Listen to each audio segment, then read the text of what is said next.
Hi everyone, welcome back sa aking channel, GTR Math Tutorial. So for today's video, we will discuss day 5 of 1001 solved problems in engineering mathematics. So number 221 to 225. So tungkol ito lahat sa arithmetic progression, or to be specific, sum of arithmetic progression. Okay, so let's start. Number 221, in the recent Gulf War in the Middle East, the Allied forces captured 6,400 of Saddam's soldiers, and with provisions on hand, it will last for 216 meals while feeding 3 meals a day. The provision lasted 9 more days because of daily deaths. At an average, how many died per day? So ang hinahanap natin, how many died. Okay, so how many died per day? So meron tayong dalawang formula para sa... So ang gagamitin natin formula dito ay sum of arithmetic progression. Kasi meron diyang sabi dito, the provision lasted 9 more days because of daily deaths. So may constant tayo. Ito yung common difference. Yan, daily deaths. So hinahanap natin.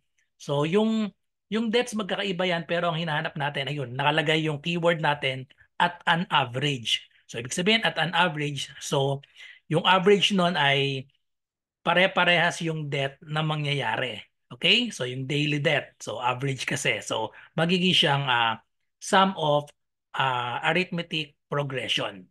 Okay? So ito yung formula natin for sum ng arithmetic progression, pero ang gagamitin natin dito ay itong pangalawa. Bakit itong pangalawa ang gagamitin? Kasi hindi given itong last term natin. Okay? So ang gagamitin natin, itong pangalawang formula, S sub n equals n over 2 times 2a sub 1 plus n minus 1 times d. Okay, so ano ba yung mga given natin dito? I-analyze muna natin. So ilet muna natin yung mga given natin kasi dito. So ilet muna natin yung x. So wala yung x dito sa formula, pero ilet muna natin yung x, yung number of days. So let x be the number of days the meal can last. Okay? Number of days the meal can last.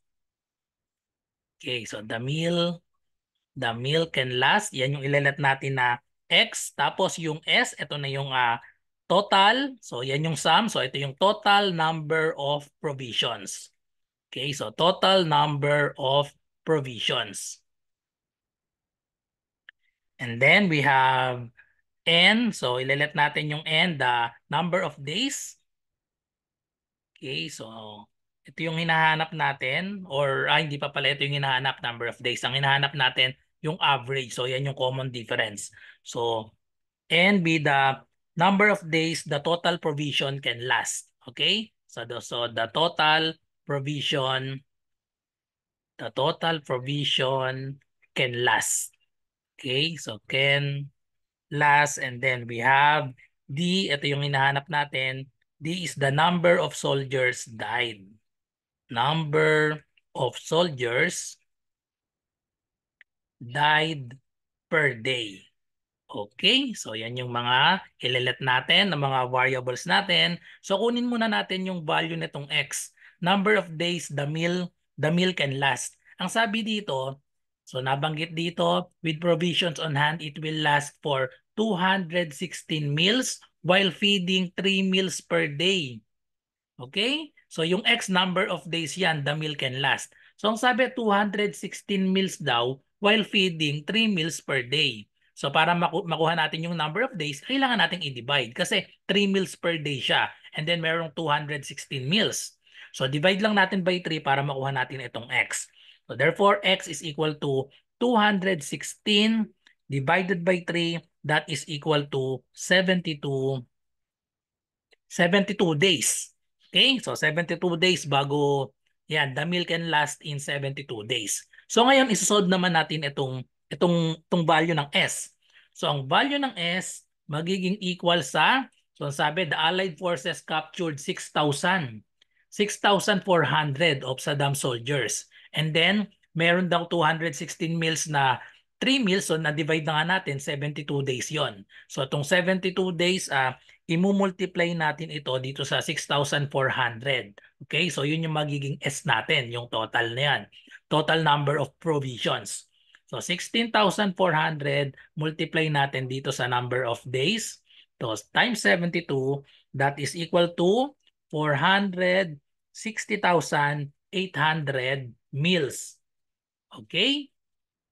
And then next, so ang magiging value ng N natin dito, so number of days the total provision can last. Ang sabi dito, the provision lasted 9 more days. 9 more days. Gawa nga nung daily deaths, 9 more days. So therefore, ang magiging value ng N natin ay equal sa 72 plus 9. Okay, saan galing itong 72? Dito yan nanggagaling. Dito sa X natin, 72 days. Number of days the meal can last. So 72 days. Pero dahil nga sa daily deaths, nagkaroon tayo dito ng 9 more days. Okay, so 72 plus 9 equals 81 ang magiging value ng N natin. Okay, so next, meron tayong A sub 1 natin dito. A sub 1, nagsimula yung na-capture nila, 6,400. Okay? So 6,400, yan yung A sub 1 natin. So kompleto na tayo. Meron ng S, so ito yung S sub N. Meron tayong N, that is 81. Meron tayong A sub 1, 6,400. So pwede na nating isolve itong letter D. So substitute lang natin lahat ng mga given natin. So ang S sub N natin, 4,000, 460,800. That is equal to N over 2. Ang N natin ay 81 over 2. Okay, hindi eksakto pag dinivide. May decimal siya. So we have 2 times A sub 1 is 6,400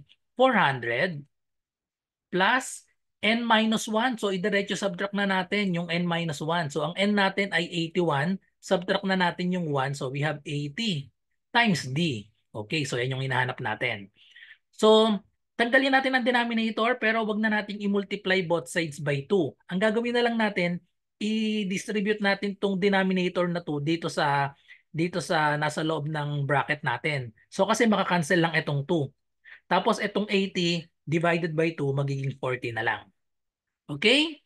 So tapos ang magiging so distribute natin itong 81. So we have 460,800 equal. So distribute lang natin ito dito. Ayan. So distribute ko lang. Hindi ko na muna i-multiply. 81 times 6,400 na lang muna. Plus 81 times 40 times 40D. Okay? So pwede na nating i-solve ang D dito. So solve ang D. Pwede na natin i-solve yan kahit hindi natin minumultiply ito. Parang isang pindutan na lang sa calculator ng dire-diretso. So hinahanap natin yung D, so pwede nating ilipat sa kabilang side ito. Okay, so we have 460,800 minus, so itong term na ito, so 81 times 6,400 equals 81 times 40D.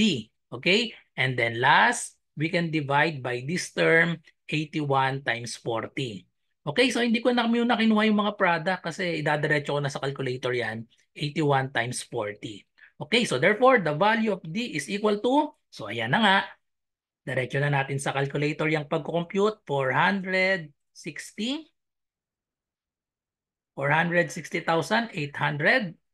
minus, so lagyan ko ng parenthesis para sigurado. So we have 81 times 6,400 and ayan, close parenthesis. Pindutin ko muna equal sign. So ayan, so naging negative 57,600. So negative talaga kasi yung din natin ay nanggaling sa 6,400. So paunted siya ng paunted dahil daily deaths. Okay? So ang total nitong nasa numerator natin 57,600, i-divide natin dito sa 81 times 40. So divided by, lagyan ko ng parenthesis, ayan para sigurado. So we have 81 times 40. So close parenthesis, ayan. So press pa natin tong equal sign. The answer is negative 17. Pero wala sa choices dahil i-round off natin ito. So pag ni-round off negative 17.77, that is equal to negative 18. Okay? So therefore, the correct answer is letter D.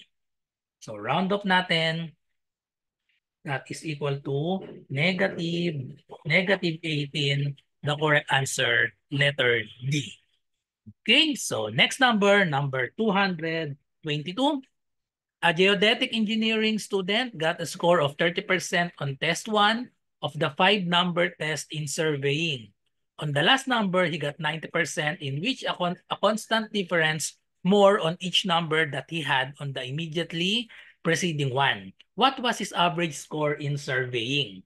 Okay, so pwede ulit tayong gumamit dito ng formula natin para sa sum ng arithmetic progression. Ang pwede natin gamitin dito, pwede na itong una kasi given yung last. So, we have yung test 1 daw niya, test 1, 30% of the 5-number test in surveying on the last number. So, ito yung last number natin, 90%. Yung last yan. So yung pang fifth dahil 5 number ito. So given yung first tsaka yung second, so pwede nang ito yung gamitin natin. So wag na itong isa. Okay? So dahil given naman yung last natin. Pero merong shortcut para dito. Pwede nang hindi gamitin itong formula na ito. So ang shortcut diyan, meron tayong 30% and then tapos constant daw eh. So got a score of 30% on test 1 of the 5-number test in surveying. On the last number, he got 90%, in which constant difference more on each number. So parang ganito yan, 30, blank, blank, blank. So tapos yung susunod ay 90%. Ang hinahanap natin ay yung what was his average. Average netong 5 numbers. So pwedeng isolve na lang natin ito. Yan, so isolve natin yung tatlo dito tapos kunin natin yung average, pero meron pang mas shortcut dahil ang kinukuha nga natin ay yung average ng 5 tapos may constant siya. Ang average niyan ng 5 number na yan ay equal lang sa average nitong dalawang dulo. Okay? Kasi nga constant yan eh. Ang average nito tsaka yung average nitong nandito ay mag-i-equal lang dito sa gitna. So automatic yan ang average niyan dahil constant itong kung ano yung number na nandito. Yun na yung average. So shortcut, kunin lang ang average nitong dalawa. So we have 30 plus 90 divided by 2. That is equal to 30 plus 90. That is 120 divided by 2, 60. So the answer na sa problem nito ay 60. Pwede nang hindi gumamit nito. Okay? Pero kung gusto natin gamitin itong formula para dito, ang a sub 1 natin dito ay 30. Ang a sub n natin or a sub 5, yung last term natin ay 90. So kapag meron na tayong a sub 1 tsaka ayan, 90, so pwede nating, tapos alam natin ang n natin dito ay 5, pwede nating makuha itong sum. Okay, so therefore, s sub 5 is equal to, ang substitute lang natin, so we have 5 over 2 times 30, first term, plus the fifth term, 90. So we have s sub 5 is equal to 5 over 2 times 30 plus 90, we have 120. So 120 divided by 2, that is equal to 60. Therefore, the sum of the 5 terms is equal to 300. So tapos ang average niya ay yung sum i-divide lang natin sa 5. So we have 300 over 5, same answer of 60. Pero mas madali kung alam nyo itong technique na ito, basta may common difference, ang average niyan automatic, i-add nyo lang yung first term tsaka yung last term. So yan na yung average ng lahat ng mga terms natin kasi may common difference. So hindi na pwedeng makasave tayo ng time, ito na lang shortcut na to ang gamitin natin. Okay, so next number 223. If the sum is 220 and the first term is 10, find the common difference if the last term is 30. Okay, so meron dito yung keyword natin, sum. Tapos may common difference. May first term, may last term. So ibig sabihin yan ay sum of arithmetic progression. So ang gagamitin natin dito ay itong yung una dahil meron tayong last term. Okay, so pwedeng hindi na ito. Okay, so sabi if the sum is 220, sum is 220, so yun yung S sub n natin, 220. If the first term is 10, first term is 10, so A sub 1 is equal to 10. Find the common difference if the last term is 30.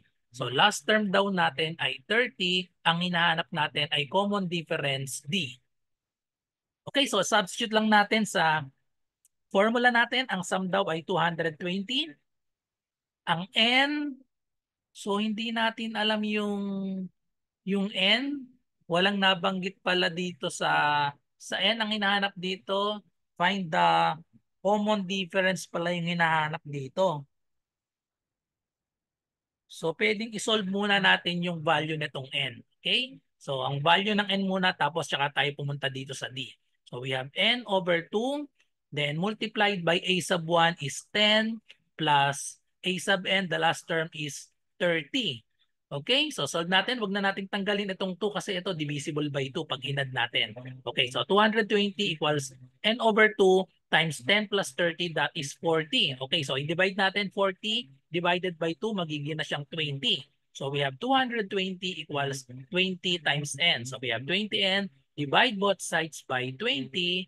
Therefore, the value of n is equal to 220. So divided by 20, that is equal to 11.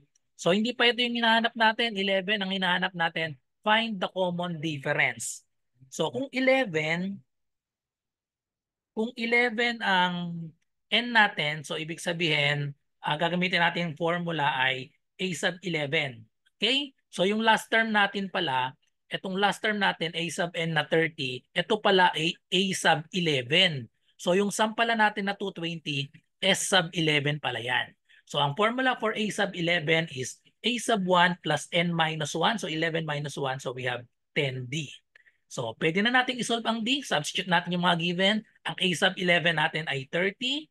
Ang A sub 1, first term natin ay 10. So, we have plus 10D. Solve for D. So, subtract 10 to both sides. So, therefore, we have 20 equals 10D. Last step, divide both sides by 10. Therefore, the value of D, the common difference, is 20 over 10. That is 2. The correct answer is letter A, 2. Okay, so next number. Number 224, once a man puts some money into the cookie jar. Each month, he puts 50 centavos more into the jar than the month before. After 12 years, he counted his money. He had 5,436. How much money did he put in the jar in the last month? So yung last term ang hinahanap natin dito. So paano natin malalaman kung anong formula ang gagamitin natin dito? So ano ba yung keyword natin dito para malaman natin na arithmetic progression ito? So ang sabi, each month, he puts 50 centavos more into the jar. So yun yung pinaka-keyword natin dito. So yun, yung each month, he puts 50 centavos more. So dinadagdagan niya ng 50 cents bawat buwan. So therefore, arithmetic progression. Okay, so ang gagamitin nating formula dito ay, so itong pangalawa kasi wala tayong last term. Okay, so yun nga yung hinahanap natin, yung last term. So itong hindi given yung a sub n natin. So itong isa ang gagamitin nating formula. Okay, so hindi ito. Ito yung gagamitin nating formula para dito sa problem na ito. So anong given natin dito? Sabi, each month, he puts 50 centavos more. Okay, so yun yung common difference natin. 50 centavos more. So therefore, ang din natin ay 0.5 or 0.50. So 50 cents. Okay? So anong magiging next na given natin dito yung N. Ilan yung N natin dito? So ang sabi, each month, so once a month. So after 12 years, so yung N natin magiging 12 years tapos yung 12 years bawat buwan. So magiging N natin ay 12 years tapos bawat buwan. So 12 times 12 equals 144. Okay? So ang N natin ay 144. So next, meron tayong sum dito. After 12 years, he counted his money. He had 5,436. So yan na yung S sub n natin. 5,436. So pwede na nating masolve ang given na yung D, meron na tayong N, merong S sub n. So yung A sub 1, masosolve natin yung first term. Okay? So after masolve na yung first term, ang sabi dito, how much money did he put in the jar in the last month? So yung A sub, ang N natin 144. So isolve muna natin dito yung A sub 1 natin. Tapos pag nakuha na yung A sub 1, ang hinahanap natin yung how much money did he put in the jar in the last month. So that is A sub 144. Ito yung last term.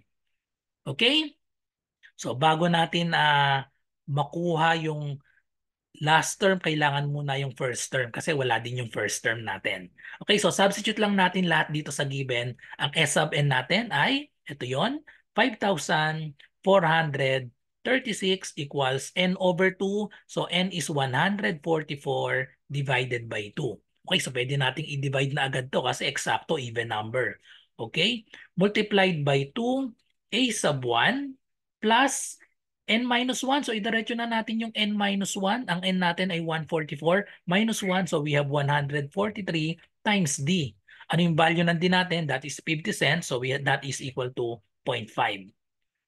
Okay, so simplify lang natin. So we have 5,436 equals, pag dinivide natin ito, 144 divided by 2, yung 140 ay 7 yun, no? So we have 72.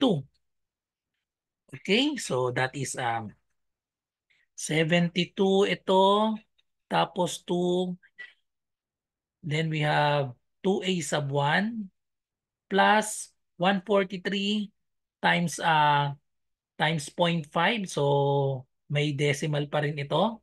So we have 143 times 0.5. So i-calculate na lang natin 71.5. Okay? So 71, that is 71.5. Okay, and then so kailangan natin a sub 1. So divide natin both sides by 72. So divide both sides by 72. Eksakto dapat yung kakalabasan yan. 5,436 divided by 72. So calculator natin. 5,436 divided by 72. The answer is 75.5. Okay? So 75.5. So 75.5 equals 2a sub 1 plus 71.5. So subtract lang tayo ng 71.5 to both sides. So cancel out na ito. 75 minus 71, that will be 4 equals 2a sub 1. So divide both sides by 2. Therefore, ang first term natin, a sub 1 is equal to 4 divided by 2, 2. So 2 pesos lang pala yung pinakaunang buwan, 2 pesos lang yung nilagay niya. So ang hinahanap natin ay how much money did he put in the last month? So kunin natin ang formula para sa last month. So that is a sub 144. So that is equal to a sub 1 plus n minus 1. So 144 magiging 143 times d. Substitute na lang natin. So meron na tayong first term. We have 2 plus 143 times d. Ang d natin ay 50 cents. So we have 0.5. So i-calculator na lang natin yan para ma-solve natin ng mabilis. So we have 143 muna. I-multiply natin sa 0.5. That is equal to 71.5 and then add 2. The answer is 73.5, which is letter A. Okay, so 73 pesos and 50 cents. 73 pesos 50 cents. The correct answer is letter A. Okay, so next number. Last number for this video, number 225. A girl on a bicycle coast downhill covering 4 feet, 4 feet the first second, 12 feet the second, and in general, 8 feet more each second than the previous second. If she reaches the bottom at the end of 14 seconds, how far did she coast? Okay, so arithmetic progression ulit kasi ang sabi 4 feet yung first, tapos second naging 12 feet, tapos in general 8 feet more each second. So nadadagdagan daw ng 8 feet kada bawat segundo. Okay, so therefore, ang gagamitin natin ay yung sum ulit. Ang hinahanap kasi natin, if she reaches the bottom at the end of 14 seconds, how far did she coast? So yun yung total. So hindi natin alam yung last term dito. So ang gagamitin natin itong pangalawang formula ang gagamitin natin dahil hindi natin alam itong last term. Okay? So ano yung mga given natin dito? So A sub 1 natin, yung pinakauna 4 feet in the first second. So yun yung A sub 1 natin. So 4 feet. And then ang common difference natin dito, ang sabi 12 feet per second, 12 feet the second, and in general, 8 feet more each second than the previous one. So therefore, the common difference natin is 8. Okay, so common difference is 8 and then ang n natin, ang sabi, if she reaches the bottom at the end of 14 seconds. So 14 seconds, so yun yung magiging n natin, 14. So ang tinatanong, how far did she coast? So ibig sabihin lang yan, hinahanap natin ang S sub 14. Okay? Yung total na na-travel ng bicycle yan, downhill, ano? Okay, so substitute lang natin dito sa formula. So yung n natin ay 14. So S sub 14 is equal to 14 over 2. Multiply natin sa 2. A sub 1. So A sub 1 is 4. So 2 times 4 plus n minus 1. Ang n natin is 14. Minus 1 na natin. So we have 13 times D. The common difference is 8. Okay? So therefore, S sub 14 is equal to, so pwede natin hindi na i-divide ito, i-cancel out na lang natin dito. So pag dinistribute kasi, may even number kasi itong first term, even number itong second term. So mas maganda i-cancel out na lang ito. Tapos itong 8 divided by 2 magiging 4 na lang. Okay, so para mas mabilis. So 14 times we have 4 plus 13 times 4, that is equal to 52. So therefore, S sub 14 is equal to 14 times 4 plus 52, that is equal to 56. And then pag minultiply natin ang 14 times 14 times 56, the answer is equal to 784. So therefore, the correct answer is letter C, 784. Okay, so that's all. So thank you for watching at sana nagustuhan nyo explanation ko sa 5 problem na yon. Kung meron po kayong math question, na i-comment nyo lang po dito sa aking channel. Pwede rin sa aking FB group or i-DM nyo ako sa aking Messenger RJ Enseñado. So good luck sa lahat ng nagre-review. Bye-bye and God bless.